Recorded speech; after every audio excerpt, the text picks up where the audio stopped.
ചെറിയ പക്ഷിയും വലിയ കാട്ടുതീയും.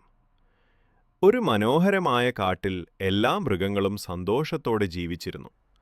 മരങ്ങൾ പച്ചപ്പിൽ മയങ്ങി, പക്ഷികൾ മധുരമായി പാടിയിരുന്നു. പെട്ടെന്ന് ഒരു ദിവസം കാട്ടിൽ വലിയ തീപിടുത്തം നടന്നു. മരങ്ങൾ കത്തിത്തുടങ്ങി. മൃഗങ്ങൾ ഭയന്ന് എല്ലാ ദിക്കിലും ഓടി. അപ്പോൾ ഒരു ചെറിയ പക്ഷി പറന്നു വന്നു. അത് നദിയിലേക്കു പറന്നുപോയി ചെറുചുണ്ടിൽ ഒരു തുള്ളി വെള്ളമെടുത്തു. തീയുടെ മുകളിലേക്കു അത് വെള്ളം വീശി. അത് കണ്ട മറ്റു മൃഗങ്ങൾ ചിരിച്ചു പറഞ്ഞു, "ഇത്ര ചെറിയ ചുണ്ടിൽ നീ തീ അണയ്ക്കുമോ?" പക്ഷി സ്നേഹത്തോടെ പറഞ്ഞു, "ഞാൻ എനിക്ക് കഴിയുന്ന ഭാഗം ചെയ്യുകയാണ്." പക്ഷിയുടെ ധൈര്യം കണ്ട മൃഗങ്ങൾക്കും പ്രചോദനം ലഭിച്ചു. അവരും ചേർന്ന് വെള്ളം കൊണ്ടുവന്നു. ഒടുവിൽ തീ അണഞ്ഞു. ചെറുതായാലും നന്മ ചെയ്യാൻ തുടങ്ങൂ. എല്ലാവരും ചേർന്നാൽ വലിയ കാര്യങ്ങളും സാധിക്കും.